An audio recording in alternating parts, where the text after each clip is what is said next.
What's up, guys? Welcome back to another episode of Naia Lax updates. The last one of the 2022 season. How are we doing today, Tucker? We're doing great. We are on episode, I believe, 21 of the year. That is 21 weeks of NAI lacrosse content brought to you right here on YouTube, guys. It's crazy to say this is the last episode of the season. It's crazy to say the season's over. It's crazy to say that we've been doing this for 21 weeks. That in itself is just absolutely mind-blowing to me. A notable part of that long podcasting journey, I've podcasted from 3 different locations in 2 different states in 3 very unique settings, all to come right back to here to you guys. And John has a microphone headset now. So that is the evolution of the NAI Lax Updates podcast this year. Big moves. It's been a big year. It's been an awesome year. Just super excited. And it seriously is wild to think that we are on the final episode. We will think of some other content to bring you guys, obviously, in the off season, because we enjoy this as much as you do.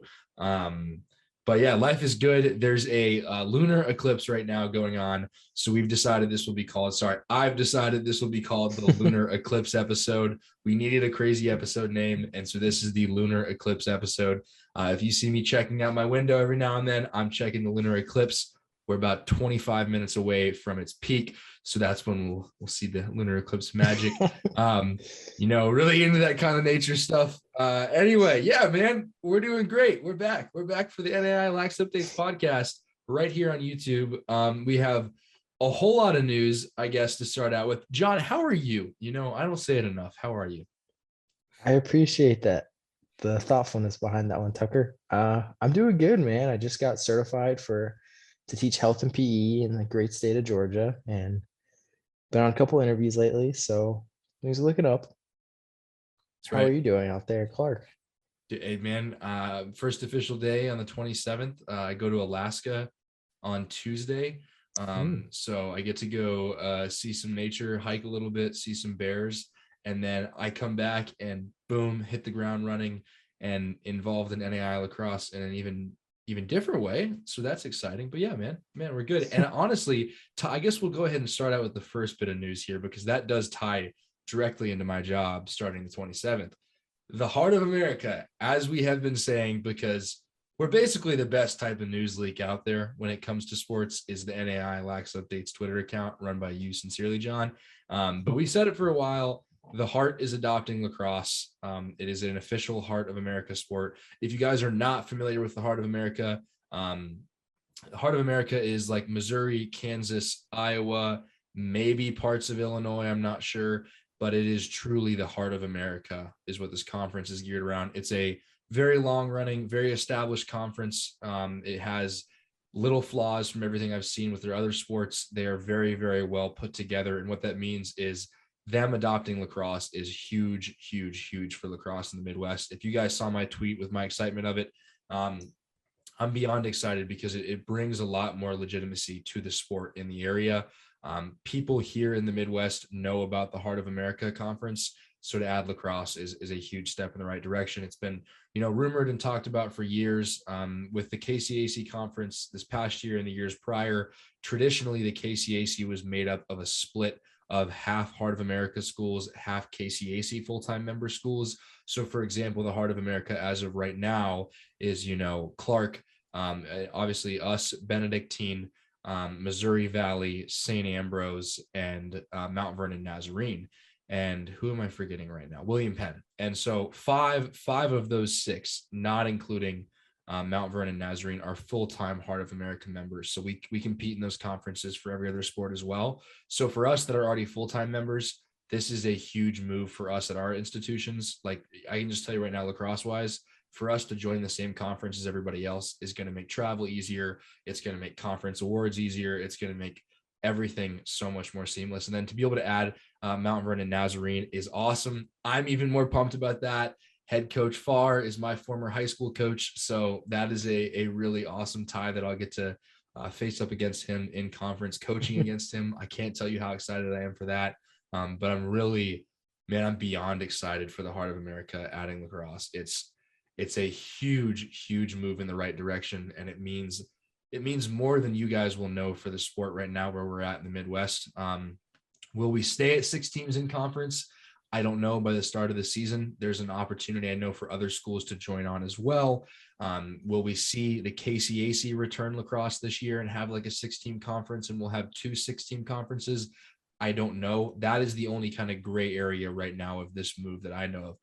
What does this mean to you in your mind, and, watching and being a part of Naia lacrosse for so long? What does this move, mean to you?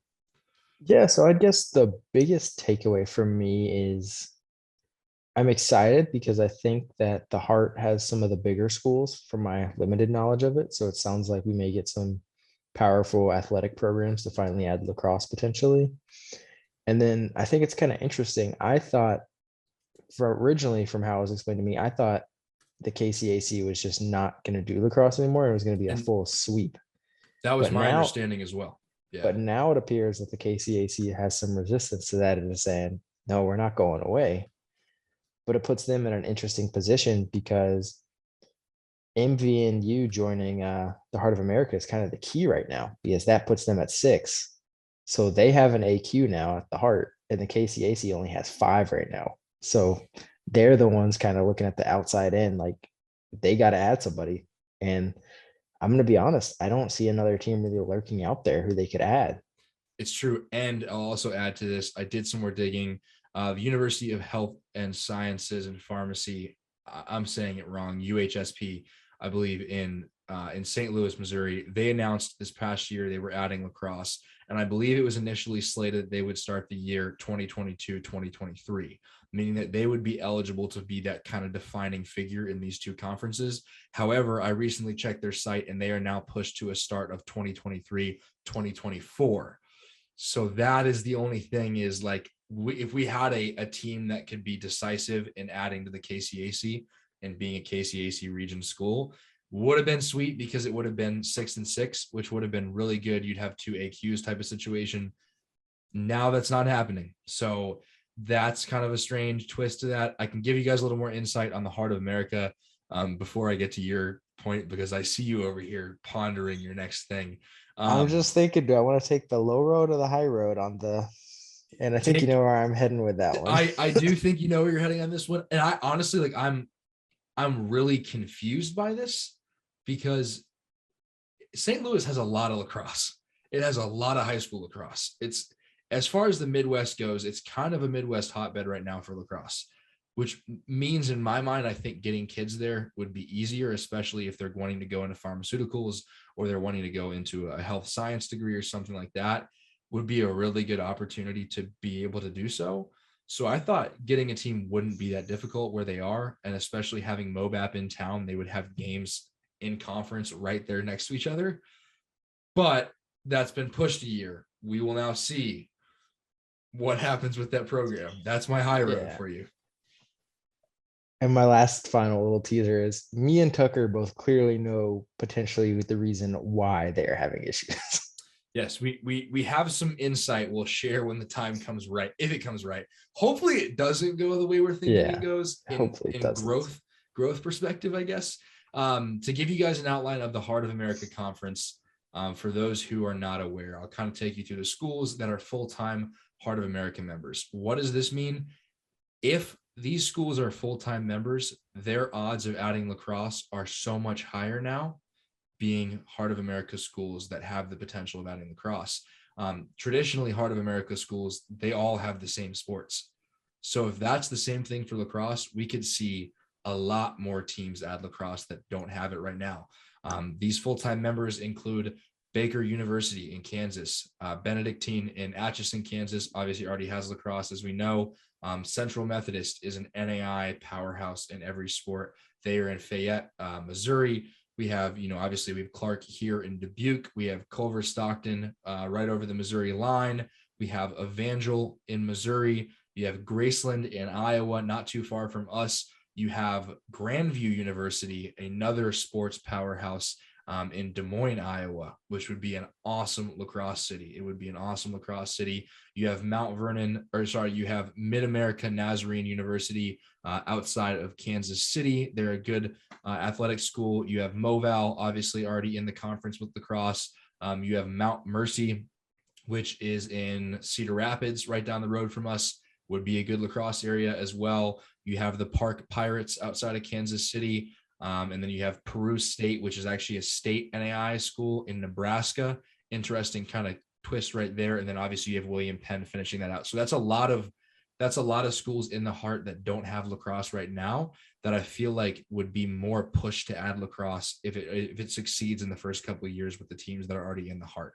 So that's kind of an interesting bubble to focus on as time goes on. We could see more teams add in an effort to have more in-conference teams. Yeah, and that would be sick as we try and approach the 40 team mark year in and year out. Be huge. It would be huge. Yeah. All right, then moving on, I guess. Do you have any more news before we jump to the tournament? I don't think I do. I mean, I'll just tell you guys the Heart news dropping. It's been huge here on campus. Our SID Brett has really kept up to date on this. Our athletic director Kurt is more than excited about this. Everybody is excited just from a sports perspective of what this means for lacrosse, especially in the Midwest. This is the buzz of the Midwest lacrosse wise right now, guys. And it adds, I will tell you really, again, like I said, it adds a huge amount of legitimacy to lacrosse and schools that people really didn't know about prior. So very excited for that. That's about what I have news wise. All right, fair enough. That is a good news drop indeed. It is. All right, so moving on to the part I know y'all have been eagerly awaiting. The NAIA tournament was this weekend. Starting up, we had the quarterfinals. Game number one, Indiana Tech versus number 8, Benedictine. Final of this one was 20-14 in favor of Indiana Tech. Is this kind of what you had going into it, Tucker, or what are your thoughts on this one? Nope. This is not what I had going into it. Full transparency before we dive into these guys. My graduation was this weekend. So I didn't watch every bit of these games. So if my takes are a little bit off, John's gonna give you better takes. But following this game, I think this is where the technical difficulties began for streaming. So there was parts that we couldn't watch and, all that fun stuff. Come on now, AI. Yeah, I was just like, what's going on here? But I thought it was a me issue at first. I was like, man, my Wi-Fi sucks. And that's what a lot of the people tweeting seem to think that. And the other subgroup of people seem to think that you were the villain and that you ran the NAI for lacrosse, which I always love those. I love those tweets that are just coming at you that are like, what are you doing wrong? And you're like, this isn't me. I'm not the NAI. So I love those ones. But my take on this one, you guys know that I kind of picked Benedictine, I believe, as my dark horse pick. I thought they would be kind of the upset worthy team that would pull something off. And I mean, watching this game early on and watching the stat lines early on, I still felt like they had a very good shot at an upset here. I mean, 20-14, that's a very high scoring game against Indiana Tech. That's a very high scoring game for both of these teams clashing against each other. There were surely moments in this game where I thought Benedictine was going to take it and run away with it. But I think the bottom line is when Indiana Tech does Indiana Tech, their consistency is the king of that. Andrew Ryan, 6 goals, 4 assists on that stat line right there alone preaches to his ability to carry that team. But it's not just him. Indiana Tech is a team that is well built all around. And I think they went into this knowing they had to show people that. And that's a huge first win. We obviously talked about the bracket being a little bit, messed up and we didn't like the way it was set up here. If these were teams that were on the opposite side of the bracket, I think we would have seen them go a different direction maybe. But the consistency of Indiana Tech showed through in this game and showed that they really wanted to win it. Their fight and they're willing to fight is something I really admire about this program. Yeah, I agree with you on that one. And I think if you would have told me like, just ignore the Indiana Tech one score. You tell me Benedictine scores 14 goals and say, do you think they won? Do you think they lost? I probably would have thought they won that one. Totally agree. That's a good point. But on the flip side of that, I think they tried to get into a shootout And Indiana Tech is probably the worst kind of team to get into a shootout with because they have shooters for days. They love to go up tempo. They have a defensive style that forces turnovers. That's just a lot to deal with. And from what I was told, I didn't get to see a ton of this one either, just due to the stream issues at first. Benedictine started out in a zone, from what I was told, and kind of got picked apart at the beginning and then kind of adjusted later on. And it seemed like this one was a game of runs. It was close in the first one. I think it was a 1 or 2 goal game. Then Indiana Tech went on an 8-1 run in the second, and that kind of pulled it away. And then I checked my the score updates, and then Benedictine went on a little run to make it like a 2-goal game heading into the fourth, and kind of history after that. Indiana Tech pulled away a little bit. Yeah, and I think that deficit early on against a team like that, that's hard to battle back against. That's a really, really hard thing to battle back. Obviously, Benedictine dumped in a lot of goals in this game. That's a high scoring game for them and a high scoring game against Indiana Tech in general. But when you give a team an edge like that early with that big of a lead that is that powerful offensively, it's hard to climb back against. It really is. Yeah, and then one final note on this one, assuming the stats are accurate, Benedictine was 0 for 11, according to the stats at least, on man up. So Wow. that's a pretty big deal. I mean, because if you think about it, you get even 30% of those. You put in 3, all of a sudden 2017, much closer game. That is a very interesting stat line. Assuming it's correct. I mean, you never know, but obviously we would hope it's correct. Yeah. In the national tournament, but things didn't go right in a lot of ways. Not to shame on the NAI by any means. There's a lot of growth to be made. But if that stat line is correct, that is a huge, huge defining factor in that game. No, I totally agree. Can we talk a little bit, before we jump into this next Cumberlands teed up game, about what went wrong and what happened? Because I know people are still scrambling to kind of figure out and understand what happened. I mean, from my understanding, the stream went down. It was a pay-per-view style stream, which the NAI generally does for national tournaments. They have a full-time commentator on, they have multiple cameras, they have, a good production quality for national tournaments, generally speaking. That crashed for whatever reason. Their hosting platform went down, like you and a lot of people thought that it was them at fault, when in reality, the whole stream had gone down. They scrambled, finished the game out on YouTube, continued the whole tournament on YouTube from that point forward, which I actually like. I think it's a great, I'm totally good with being on YouTube because we can go back and watch it whenever we want. And it's free. It's free. We can go back and watch it. We can share highlights all summer long.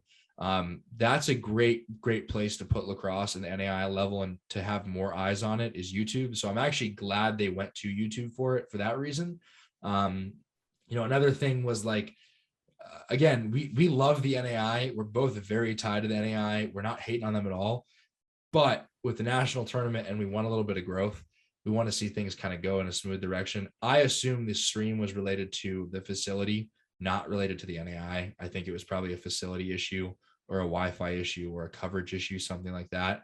The Twitter, on the other hand, saying that teams advanced who didn't advance and that game times were all the exact same time for every single game. That was a little bit confusing for outside fans, because I saw people commenting like, wait, did somebody get disqualified? Did we miss something? What happened? When in reality, that was just error. It happens. Yeah. I work in social media. I can tell you social media error does happen, but I know for those of you listening, it was a little bit confusing if you weren't following things close when you saw these advances when they didn't happen and all that kind of stuff, and tweets weren't taken down. They're still up type of thing. I tried to give them hints without being too mean. Like I just I would quote them and be like, nope. I love that one. I love the quote with the note. I mean, that was just kind of like me being like kind of sarcastic. And I was like, all right, he'll get the notification immediately. I don't know who runs the thing, to be honest. I don't know either. But I was like, all right, I'll fix it in like 5-10 minutes. It'll get like 3 likes and it'll be gone. And then like the next morning, it's like still there. So it's kind of funny. Yeah. I will say I enjoyed the commentary throughout the games. I did too. And like, I thought they were knowledgeable. They did a good job. The only thing I thought was kind of funny is they kept saying certain teams were like had different mascots. I'm trying to think. They said Benedictine, I think, was the Eagles or something. And they said that Reinhardt Kaiser was the battle of Florida teams, I which love I kept that. I laughing love that about. in your tweet. That was great. Yeah. Uh, It's yeah, for those interesting. who didn't see that, the tweet was something like, wow, I went there for 4 years, didn't know it was in Florida the whole time. Yeah, I love that tweet. That was great. We'll address like all this stuff later on with the questions because there's some questions that run directly into this. I will say all the hate on the venue. I thought the venue actually looked a lot better than what I was It looked anticipating. really nice, like the field and So everything. also shout out to Pensacola. It looks like they gave the guys a really good show. They, had the banners up everywhere. They were showing them around town. We saw Indiana Tech taking the pictures on the beach. Everybody had a good time in Pensacola. Wouldn't hate if the tournament was there again. It seems like aside from the stream and technical stuff, everything went really well operations wise, which I can appreciate that. Yeah, I can too. So I think we're on quarterfinal game number 2, which was number 4 Cumberlands versus number 5 Tennessee Wesleyan. And this was one where we didn't really know what to think going into it because, as were a couple of these games, these teams split in the regular season with Tennessee Wesleyan winning a very close one in the regular season and then losing by a little bit more in the conference tournament. What did you think about this one? It was 8-7. Hey Cumberlands took man, it. it was a battle. I think I picked wrong on this one as well. It's all right. Made a lot of bad picks in this, but I was making heartfelt picks. I do think this game is about as close as I would have expected between the two teams being very familiar with each other. This was kind of one of the gripes that we had was two AAC matchups with teams that have seen each other a lot this year. Then starting out first round in the bracket was a little bit strange. But all around, this game was what I expected in how close it was, how back to back it was. No one really gave up and nobody really pulled away. It was it really was a battle. And I'm going to be honest with you, if we can see any type of game in a national tournament, that's the type of game I want to see, because that's a total grudge match game, two teams fighting to move on type situation. I don't know if there's anything like in particular that I saw making a huge difference, because I do think they were well matched. What did you see about this that maybe we didn't see in the prior matchups? I don't think there was really anything we didn't see in the prior matchups. It was just kind of one where Cumberland's built not necessarily a big lead, but kind of a 3 or 4 goal lead throughout most of the game. And then Tennessee Wesleyan came back towards the end. And Kyle Gazor for Tennessee Wesleyan, the outstanding faceoff guy, kind of took over in the second half. He actually scored twice off like clean wins, took it down and scored. Guy has a cannon for a shot. And that kind of made all the difference in the comeback. Unfortunately, came up just a little bit short. They had the ball with, I think, 15 seconds left, and the guy took a shot, and the pole just blocked at the last second. So that was pretty much the difference maker. Just that one blocked shot saved the day for Cumberlands. Some key stats: Fogarty, who had an outstanding tournament, 5 goals, 1 assist, and then Vanover, 3 goals, 1 assist. Where do you see these two programs going from here? Do we see them both in a similar position next year? Do we see T-Dub taking more matchups early on? Or are these teams kind of exactly where they were at a reset? So I'll go a little bit more in depth into that later, because one of the things I want to do towards the end is maybe go through the tournament bracket and see like where we see these teams next year. Mm-hmm. But I think both teams are in pretty good positions going into next year. Cumberland loses the 2 studs on attack, loses Pork Chop, and then Jake Morgan on defense. That hurts a lot. But I really like some of the young midfielders they have. And then Tennessee Wesleyan only graduates like 2 guys. So, I mean, I know they're going to be underrated probably to start the year, but if I had to make a prediction right now, I think they'd be back in the tournament. All right, and on to the next matchup here early on in the tournament. Another quarterfinal match. Yeah, quarterfinal. Yeah, quarterfinal. Aquinas and Ambrose. This to me was a game that I really wanted to watch. I was really enthusiastic about this matchup. These are two teams that are in opposite conferences. Aquinas being in the WAC out of Michigan, Ambrose being in the KCAC at that point out of Davenport, Iowa. Ambrose obviously being what the second ranked team or something at that point. I want to say second or third were they ranked going in the tournament, Ambrose? They made it as the 3rd seed. They made it as the 3rd seed. So this was a high 3 matchup versus type 6. thing. I think if you would have asked anybody what this game would have went like, their takes would have been a little bit of everywhere. We knew that Aquinas and their offense is very high powered. The question all year is, can Aquinas stay consistent through a tournament? Can they continue on? Are there any dipping points, any dropping points?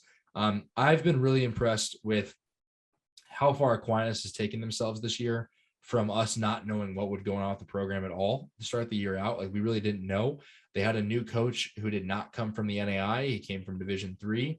This is his first year in the NAI, his first year at Aquinas, his first year in Michigan coaching, from my understanding as well. So that's a big kind of twist to that. But they played their hearts out. They won this game. They took down Ambrose. I think Ambrose probably would have been the favorite team in this game by a little bit. That's an interesting one. Score-wise, it's not a huge margin. 10-5 is in a tournament like this. That's kind of still a close margin, you could say. Do I think it would have been a little bit closer? Yeah, I think it would have been like a 10-8 if I would have predicted it.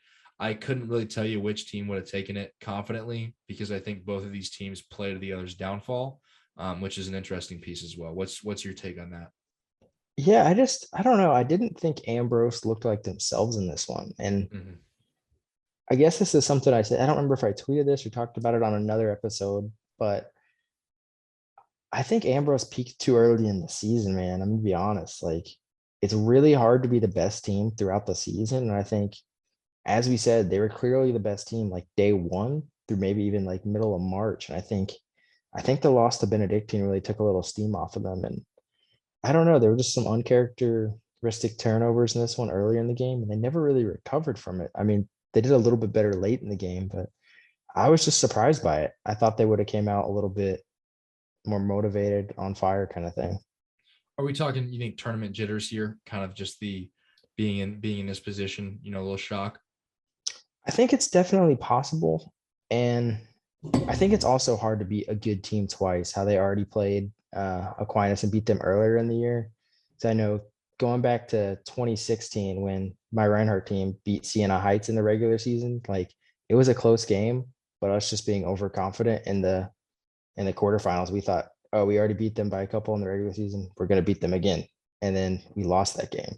So I don't know if it's something like that potentially, but I don't know. I think mental aspect has a little bit to do with it, but my man Haggard did his thing, 4 goals, 1 assist, and then Bo Ryder went off 21 saves. And it's kind of a theme throughout the rest of the tournament. Yeah, I think Aquinas, I think in a lot of ways Aquinas was slept on this year, and I think we're guilty of that too. We slept on them in some ways as well, and I think because of that, they had a lot of fight in them to prove people wrong and prove they wanted to be there. We talked about earlier how they had forfeited numerous wins going into this season because of playing an ineligible player. Because of all of that happening, I think they had more of a desire to fight than a lot of teams in this tournament, and that, in this first game alone, we kind of saw that take shape in my mind. Yeah. And then one moment that really stood out for me, that was kind of like, I guess, like the dagger moment in the game, was right before halftime. I think Aquinas was up by 3. There was like 5 seconds left in the half, and they threw a kind of a Hail Mary pass, and Haggard just catches it and just lays it in. And that was kind of not ideal way to end a half, but No, that'll change the way you feel coming out of that. I'll tell you that for sure. No, but I it's an will important say game. I do still have very high expectations for Ambrose in the future. No, I do too. I think that the program only gets better from here. Having a young coach that can stay with the program for a while is a really exciting thing.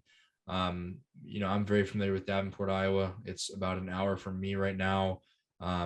It's where, our semi-pro, our state box team plays out of all summer. There's lacrosse in the area. As far as Iowa goes, that's a pretty good area for lacrosse, because there is some lacrosse going on, and all summer long we'll have Ambrose guys playing on the Dogfish this summer. I just think there's a lot of really good stuff going on in Davenport and with St. Ambrose lacrosse wise.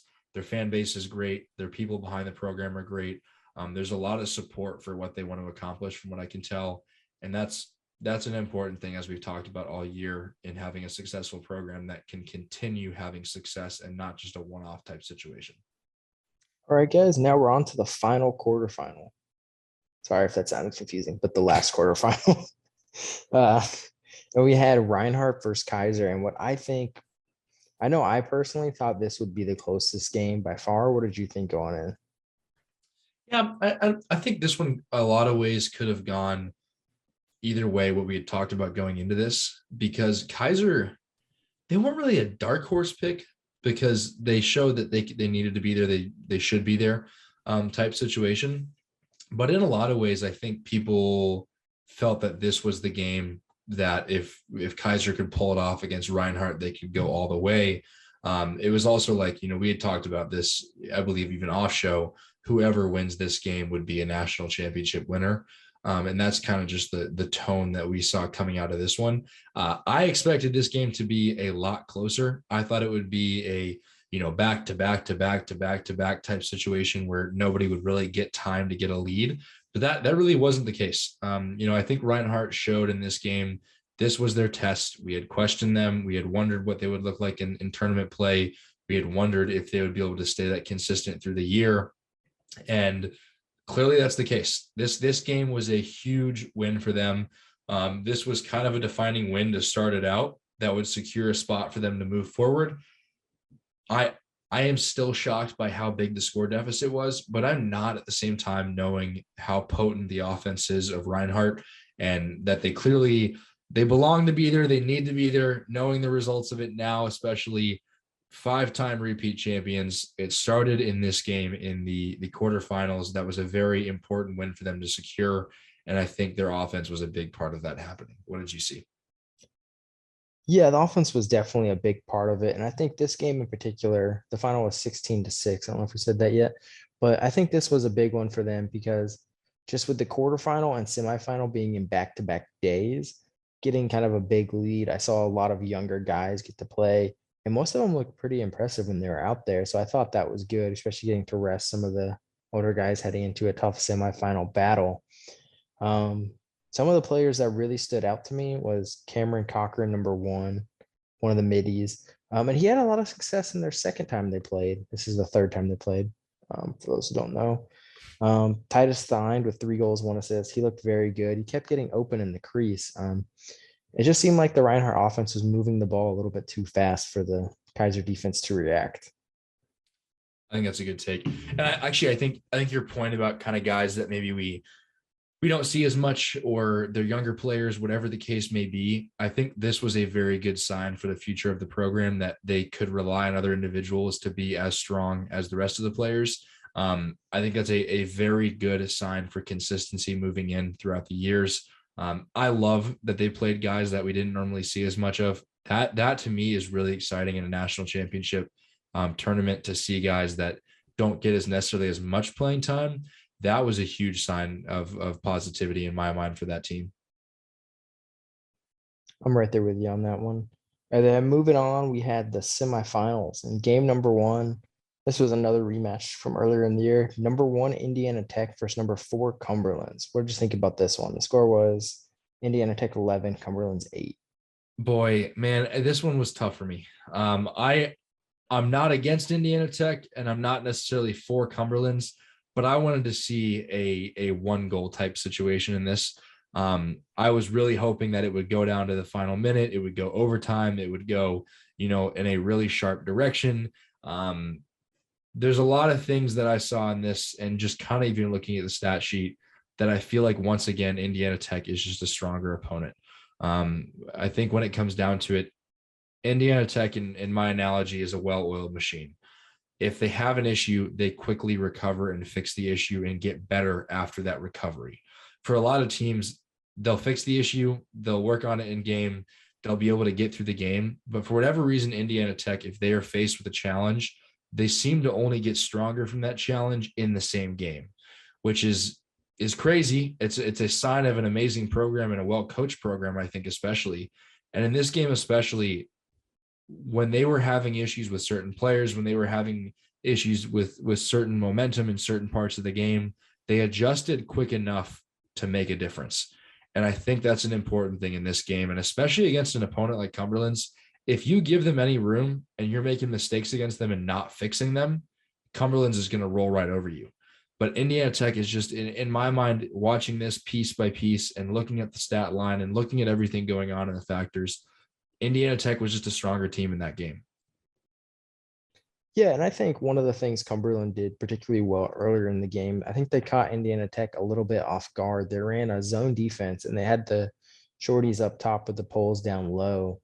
I think that really caught Indiana Tech off guard a little bit. And especially earlier in the game, they were limiting the clean looks, particularly from Andrew Ryan. But as the game went on, I don't know if the Cumberland's defense maybe got a little bit tired from the close game they had with T-Dub the day before, but some of the looks just got kind of a little bit easier as the game went on. I think that was kind of the downfall overall.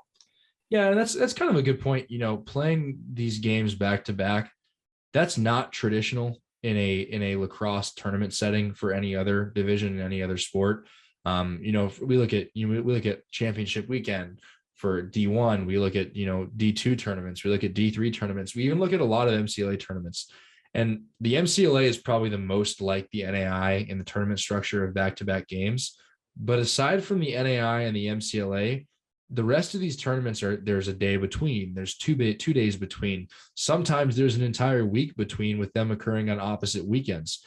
But for the NAI, if you don't have depth in roster of guys that can fill in when other guys are tired, it's going to show, especially in a tournament setting like this, in a high heat scenario. You're on a grass field, you're out there, you're getting worn up, you're getting torn up. You're playing against opponents where you're going to feel the hurt the next day. If you don't have the depth, and if you don't have consistency all the way down to your last guy, the back-to-back games is a really hard situation. And I question if that structure should be altered for the success of the game, for the success of these players playing a longer time. That's one thing to talk about. But I think your take on that, playing a back-to-back game against T-Dub, that's an important factor in what we saw in this semifinal matchup. What do you think the format would be better? Do you think it would be better to do it like a 2 week long tournament, or is that too long? What do you think? I kind of think of, for Division I, they generally play at a football stadium. They're there for it's a weekend. It's a big tournament setting. And I'm trying to think of how many teams make it to the final site. And I think it's only like 4 teams or 6 teams make it to the final site, maybe. It may only be 4 teams. I could be wrong. I can't remember the last time I really watched it that closely. I think it's 4, but don't hold me into that. I think you're right. I think it's 4 teams. I think you have a semifinal and then a tournament on that weekend in a big setting. And in a lot of ways, I'm not going to lie to you, I think if we add a few more teams, I would like to see it similar here, that you play, you start with the quarterfinals at alternate sites. You start in a cool location somewhere else. You make a big deal out of it. You get people at the game. Your quarterfinals are somewhere else, and you have to qualify for the final site in the semifinal. I'm not saying teams should be playing at home. I don't think they should. I think you should be playing at an unfamiliar site regardless for both teams. But I think if you spread it out that way, you could do it on opposite weekends. You wouldn't have them going back to back. If it's a matter of semifinal, a day off, and then final. A Friday, you play the semifinal. Saturday, you have off. Sunday, you play the championship game at the final site. Your quarterfinals could be the weekend prior. They could be a weekday game, just to give enough distance between each game that you have players getting recovery time. You have players getting time to chill out. You have time for teams to practice and watch game film. That's a big piece of it as well, because I know these teams right here, they were playing games. If they won, they're going back to the hotel. They're watching game film that night. They're up the next morning. They're trying to feel good. And it's hard to feel good the day after a game. I'll tell you that for a fact. And I think if you spread the games out a little bit, maybe at different sites, you could do it a little bit easier. Yeah, and I think maybe even something more simple, because I don't think the NAI will adopt that model. Well, I think it would be good. I think something maybe we could see them do is maybe just so keep it all 1 week, but and this isn't necessarily like the most ideal either, but like maybe Monday quarterfinals, Wednesday semis, and then Friday or Saturday championship. So you're at least getting that 1 day in between. I mean, ideally it'd be 2, but at least here's 1 a day question. off. Here's a question. If we went that route, much like the NAI does for baseball, their tournament for the most part isn't until after graduations are done, to make sure travel is the same, players are done with school, you're not worried about finals. Do you push it back a little bit and you make that entire week after everybody has graduated and school is over? That's a good idea. I don't know, man. I don't know. Because it is unique because I mean, I even think about Division I lacrosse. That tournament is after school is over. Most of these tournaments we see in major sports are done. If they're spring sports, school is over. You're only focused on that championship. You're only focused on lacrosse at that time. I think that would make a big difference in the availability of days you could play, days you could travel, and even more practice time for teams. It's definitely something to consider. Absolutely. All right. Any final thoughts from that semifinal game? Just a couple quick stats. Andrew Ryan, 3 goals, 1 assist. Samuel Bodley, also 3 goals, 1 assist. Thomas Fogarty, he is such an underrated player for Cumberlands. That man is an animal. 4 goals, 1 assist. And then Pork Chop in his final game, 14 saves. And I can't lie, that's going to be one guy I'm like sad to see move on. Agreed. But I think his Twitter presence will stay the same. I hope. I can only hope. I hope so as well. So Pork Chop, if you're listening, we're holding you to that standard, buddy. That's right. On to semifinal number 2, a very interesting one. Number 2, Reinhardt against Aquinas, I should just say instead. This was interesting to me. Aquinas plays really, really well against Ambrose to start out. They take down Ambrose. They take them down in a pretty good fashion. A still close game by all means, but a pretty good fashion. They come in, they play Reinhardt. Reinhardt runs away with this game. I feel comfortable saying they ran away when they win by 10 goals. That seems to be a fair analysis. Is this just Reinhardt is too good for anyone type of situation? Is that what you think happened here? Is it what we said, where once they got past Kaiser, they had an open lane moving forward the rest of the tournament? Because in a little bit of sense, that's what it feels like was going on here. Yeah, I mean, I think it's a little bit of both, perhaps. I mean, I think it was just a pretty good matchup for Reinhardt. I mean, I feel really good about the Reinhardt polls in particular, and it seems like the strength of Aquinas is that attack line. So I knew Reinhardt would probably win a good amount of faceoffs, and then I thought they'd do at least a decent job of guarding the attack, and that's kind of what we saw play out. And then one point in the game that I think, just knowing how Reinhardt treats these incidents, I think it really kind of backfired on Aquinas. Is JRSS scored to make it 2-2, and from what I was told, at least, it could have been ref initiated. The Aquinas coach called a stick check on JRSS, who's the faceoff guy. And so the goal got wiped off. He got a 3-minute penalty. And I'll just give a little background. The Reinhardt mentality on that is kind of, if you call a stick check on us, there's blood in the water, like you're scared kind of thing. And that's just kind of the mentality we had like back in the day when I played there. So it seemed to fire them up a little bit. I kind of feel that in general. Like, I don't think that's just Reinhardt. If someone goes out of their way to target a player that's making a big difference in the game and be like, oh, it's their stick. And I can only imagine that's not the first time he had mentioned the stick being an issue. I bet it was throughout the entire game he was chirping about the stick. And that's just a lot of coaches will look for that. Coaches will look for strategy, and that is a strategy. That's a legal strategy to take.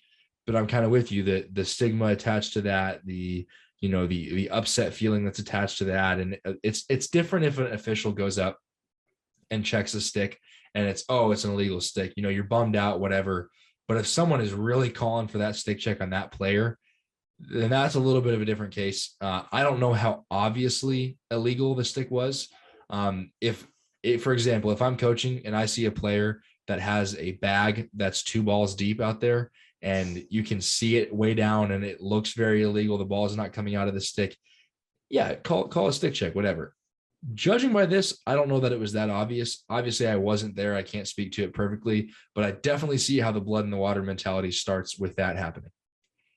Yeah, and I think the thing was, it's like with a face-off guy, like, come on, every face-off guy sticks a little illegal, am I right? Absolutely. At some point. I mean, come on. Without a doubt, especially with some heat, there's going to be a little bit of warping going on. That stick's not going to look perfect. It's going to be more illegal. There's a lot of things going on there. But yeah, so that kind of seemed like the turning point for me. I think Aquinas had one more goal after that, and then Reinhardt scored the final 12 goals of the game, which is huge. Yeah. And then one stat that kind of caught me off guard, they held Aquinas to 24 shots all game. And Aquinas' offense is like phenomenal. Like I would have thought probably 50 to 60 shots. Right. No, I agree with you. That's a small number to hold them to shot wise, considering what we'd seen from them all year prior. For sure. And then Bo Ryder played phenomenal throughout the tournament, as I'm sure you saw over social media. He had 16 saves in this one. Haggart had 2 goals as Yep. well. You like to see it. You like to see it. Things that we like to see. We'll throw that in the list right there for sure. All right. The moment has come, the pinnacle of the podcast, the pinnacle of the year, the national championship game in Pensacola, Florida. Number 1, Indiana Tech. Number 2, Reinhardt. If you would have asked us 6 months ago if this was the game we thought we would see, I think more people than not would have said yes, they expected to see this matchup again. Personally, I thought it would go a little bit different. I thought we would have seen more dark horses this year emerge, but it seems like the consistency and power of these two programs emerged to get them to where they are in the national championship again. I thought it would have been a little bit of a closer game, to be honest with you. It's no knock on Naia Tech at all, but I think I really, looking at what each team had and what they brought to this game, I think I would have said maybe a 2-goal game, a 1-goal game, something like that. Not what happened here. What did you see from this? What led to the 11-5 win for Reinhardt to secure a 5th consecutive national championship? Yeah, so I was surprised by this one as well, just to lead off with. I think I publicly said I thought Reinhardt 14-11. And I mean, it was kind of one of those things I'd been saying most of the year that eventually Indiana Tech would need a phenomenal faceoff guy. And I think this was kind of the game where going against a guy like J.R. Sess, you really needed to game plan around it. And it just didn't work. He went 17 of 19 on faceoffs. So Reinhardt got a lot of possession. And then especially early, they were making the possessions count. Indiana Tech looked like they started out in the zone, which kind of caught me off guard. And Reinhardt was just having a lot of success with that. And then they switched to their kind of high pressure Indiana Tech defense, which they're kind of known for. And that got them back into the game a little bit. Reinhardt got a little sloppy, careless, making some mistakes. One other thing, the Reinhardt defense kind of focused on Andrew Ryan and didn't let him kill them, because if you let the guy get time and space, he's going to drop 7-8 goals on you. So it's true. Yeah, that's a good point. I think that Reinhardt went into this game knowing what to look for in Indiana Tech. They're familiar. These teams are familiar with each other. You know that they've been watching each other all year long. This was to them, this was no shock. They planned for this game to happen, which I think is important preparation wise. We talk about going into a game. If they had any idea they were playing each other in the national championship again, they were looking for who to guard, who to shut down, what to happen. I think your take on the face-off is particularly important here. We've said this a lot, but in the NAI, if you have a dominant face-off guy, that is a massive game changer, even more than other divisions. If you have a consistently dominant face-off guy, your team is elevated to a different level. And you said it with JRSS and with what Reinhardt has done with their face-off unit. That's an important factor in this game. Yeah, and I do want to give a shout out to the Reinhardt defense, because they absolutely played a heck of a tournament. I think they held 2 teams in a row, I believe, to shutouts in the second half. So that was pretty crazy. And then, I mean, if we were doing an award for kind of bounce back player or most improved player, I think we'd have to give it to Liam Wright, the Reinhardt goalie. Absolutely played phenomenal down the stretch for them. I totally agree. I couldn't be happier with the performance he put on the table there. That's huge. That's huge. To have 11 saves alone in a national championship game, much less against a team like Indiana Tech with a player like Andrew Ryan, that's impressive. That's hats off to him for that. Yeah, and then some final stats, as we were saying. Czech had 1 goal, 1 assist. Ryan had 1 goal. Langell 1 goal, 1 assist. And I think if you just told me that those stats going in, I think that would be kind of a good indicator. I agree. And I think between these two teams, stats speak a lot.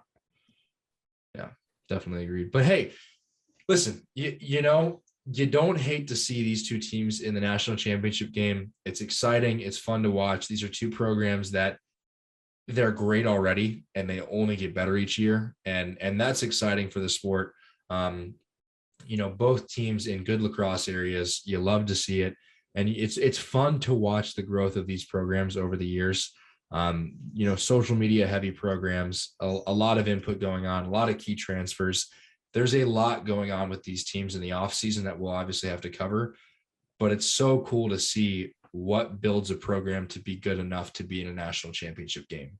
What is the story from the start of the season, from the start of the fall, even to the national championship game, and how do they get there? And we've seen a lot of that, and it's important to see a lot of that. And it's cool to see what preparation goes into a good program and what brought these two teams to that point.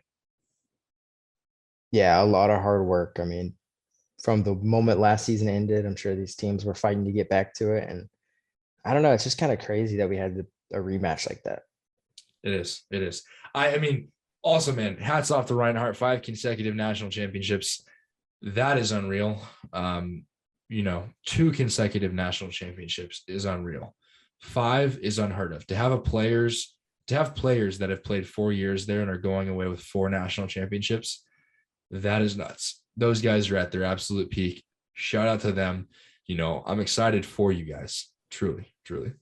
Yeah, and I mean, just to show you like how crazy it was, like a little personal story real quick. And this was just kind of like half jokingly my junior year when we won the first one. Me and some of my teammates were like, man, like I know we're glad we have another year of eligibility, but like wouldn't it have been cool to have graduated right now so we could say we were like champions when we were leaving. And then here they are 5 years later, still winning them. I know. And that's just, hey man, quality and consistency speaks. It does. It does, which is really exciting to see here. And I love it. I think I love it even more because it puts even more of a target in the back of Reinhardt to make other programs better to want to be there, which I think is also important for the growth of the NAI for lacrosse, which is awesome. So that wraps it up. That wraps up our national championship. That wraps up our season. But we do have some fan questions that'll start some great conversations. We can go with the first one. How can we improve the tournament? We talked about it a little bit. There's a lot. If you took 3 pieces of advice, what are your 3 pieces of advice right away to fix what happened or improve upon? So kind of how we talked about before, I would keep the streams on YouTube, either that or a platform of your own, similar to how like the MCLA runs them directly through themselves. And they always put a phenomenal thing together. So I wouldn't rely on any third party people whatsoever. Like you got to have the ball in your court, control it completely. Just for like quick fixes and stuff like that. And then I think keeping it on YouTube, having it free, just let's get as many eyes on this thing as we can to help it grow. Mm-hmm. Mm-hmm. Second off, I think we need more vendors at the events just to make like it better. Maybe some food trucks, stuff like that, kind of draw on the locals. And I think just advertise it better. I mean, like other than like an occasional social media post, I didn't really see too much about it. I mean, obviously I don't live in Florida, so I don't know what like kind of the marketing behind it was down there, but I don't think they do a good enough job marketing it, to be honest. What about you? I got a few takes. They're media-based lacrosse entity, background in lacrosse takes here. The first one, put this tournament in a lacrosse hotbed. Put this tournament in a Baltimore, Maryland. Put this tournament in a New York. Put this tournament in a lacrosse mecca, because that just introduces more lacrosse fans in traditional lacrosse areas to quality NAI lacrosse.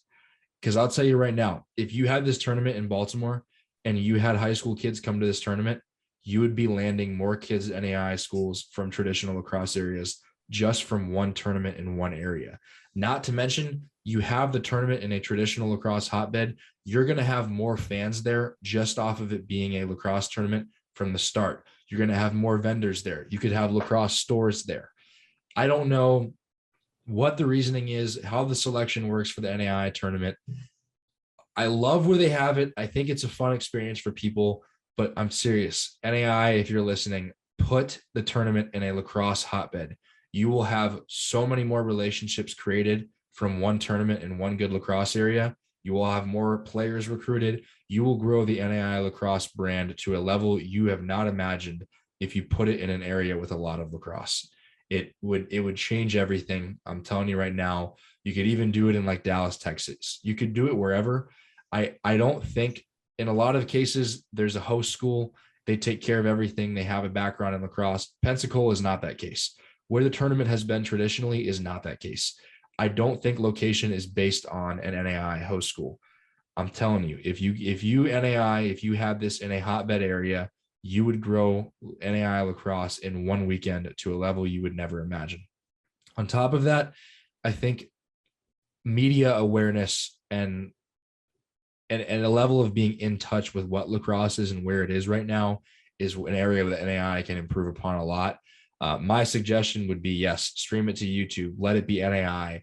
I would actually bring in like a lacrosse all-stars, have people on site from lacrosse all-stars running their own media. They're live on the field. People like us out there, getting Instagram stories, showing people what it's like, blasting it out to a much broader lacrosse audience than just the NAI lacrosse audience.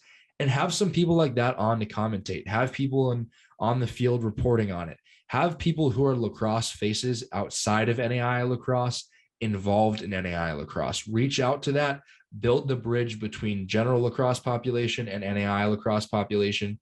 It's going to take a little bit of money, but it's not a lot. What a little bit of spend on a weekend would do for the sport would be huge. And I'm just saying, it doesn't have to be on ESPN. We're not at that point yet. But bring in non-NAI lacrosse faces to the NAI to fall in love with NAI lacrosse, just like we have. That's what you need to do. You can't build a niche where it just stays right there and hope that it thrives. You need to do like a hotbed. You need to bring people in who are non-NAI. Like you said, bring in vendors, have tournament MVPs sponsored by New Balance, sponsored by Under Armour, sponsored by, lacrosse stores. Broaden that horizon a little bit so it's not just an NAI championship. It is a lacrosse championship that people want to go to. And you put it in a destination, you surround yourself with a lacrosse community, good people, stringing booths, tournament merchandise. Tournament merchandise goes a long way in something like this. Those little marketing steps in a very strategic sense would go a huge way for the growth of lacrosse in a single weekend like we just saw here. So those are my big takes right there from the start that would just make this, it would make it expand in a huge way.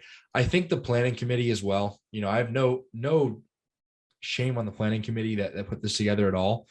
But I think, again, bring in people from the lacrosse community who have run tournaments and run championships for other entities, NCAA, MCLA, stuff like that, to be a part of the planning committee. So it's not just an NAI planning committee that does sport to sport to sport. Lacrosse is not a sport where you can bring somebody in who plans a football championship. Lacrosse is a sport where you're building an atmosphere, you're building a fun weekend that only a lacrosse player could design. So that's a big piece I'd want to see changed as well. Yeah, I completely agree with you on all of those. Great takes. What was your favorite memory from this year? Would be the next question. From just in general NAI lacrosse, or what's our criteria? From this season in particular? It doesn't have to be the game of the year because that's the next question. So just favorite memory. So it could be from you playing it, it could be from you watching it, it could be anything. I obviously being, senior year and in a unique position to be able to take over as head coach next year in a few days, really. That's a favorite memory for me to step off the field as my final game, and 3 days later prepare for the interview process to become a head coach.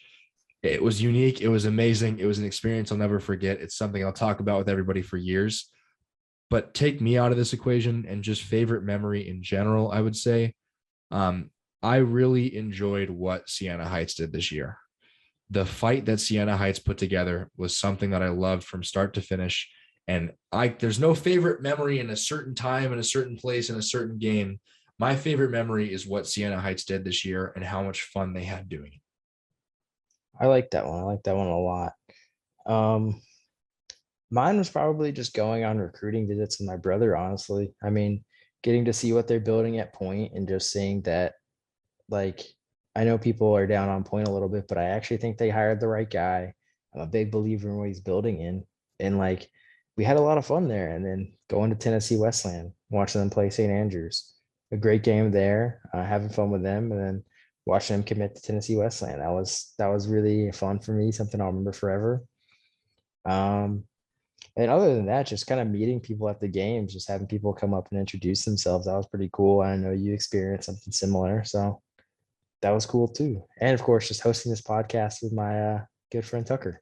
Yeah, no, that retweet to that, brother. I agree with you 100%. This has been beyond fun. And to echo off of like people coming up to us, I think I enjoyed more than any stats I had this year, more than anything that happened in game, talking to players in the other team, to coaches and fans on the other team after each game, especially at away games.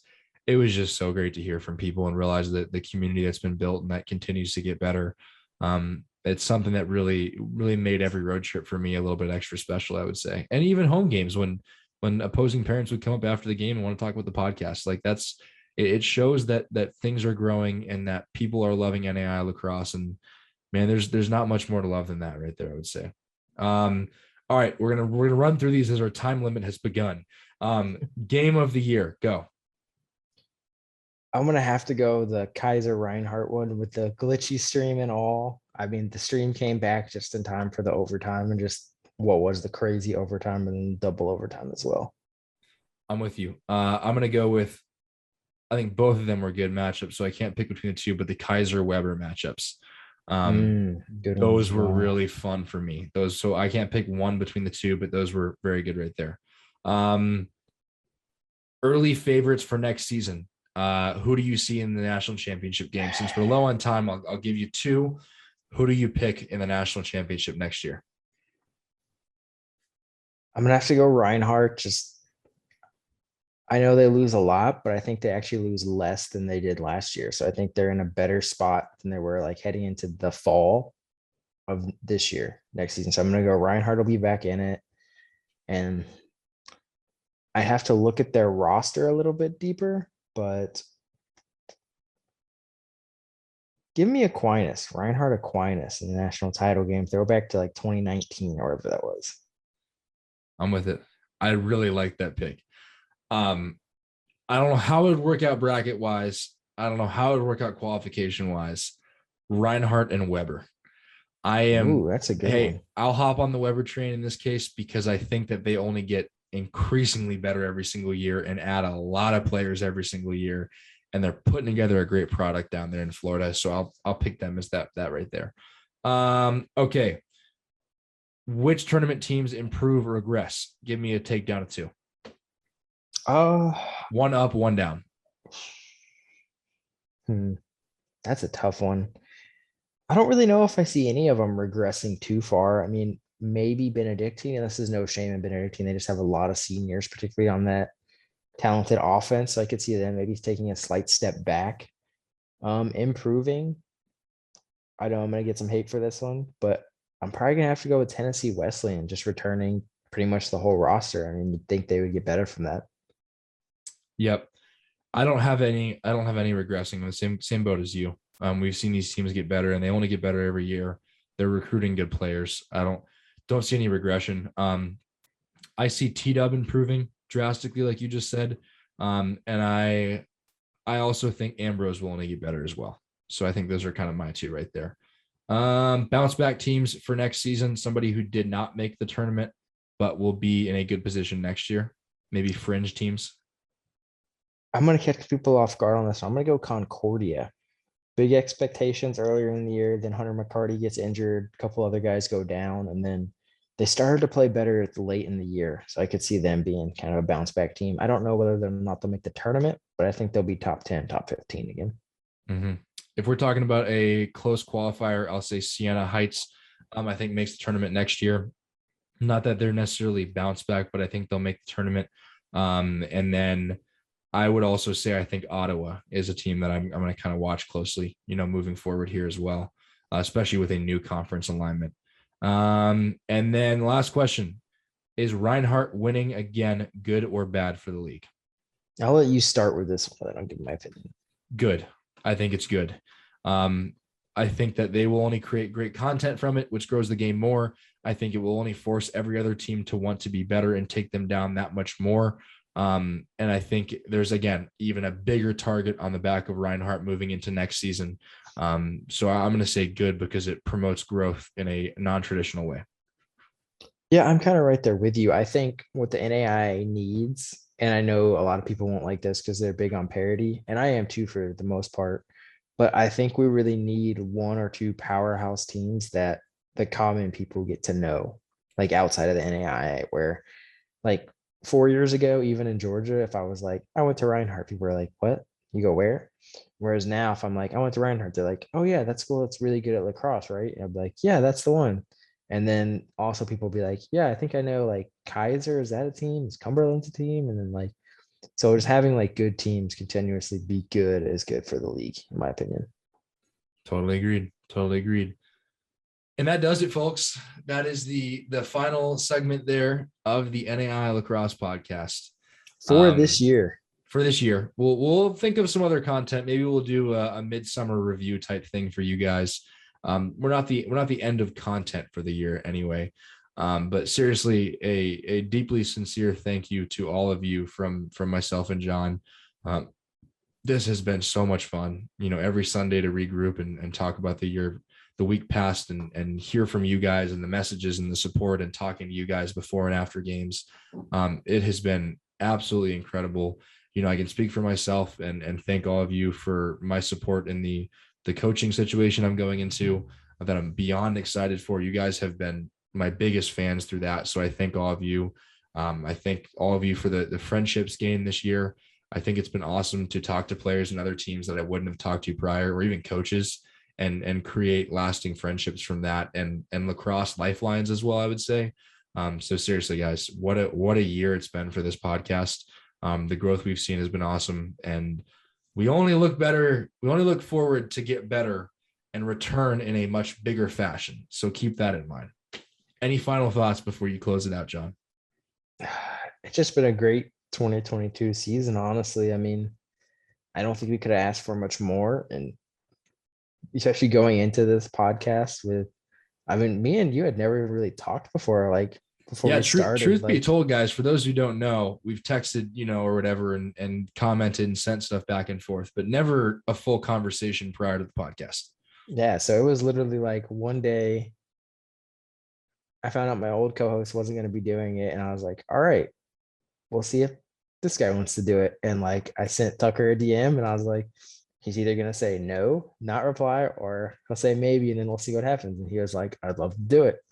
And then we're like, all right, Sunday it is. All right, Sunday. And then we just jumped on, and like the first conversation was just like so natural. So Yep, went that's really right. well. Yeah, that's the NAI Lacrosse Network, and now we talk multiple times a week with every hot take that comes through our lives, and it's been great. It really has been great for what all of this has been. Until next time, guys. We'll see you guys later.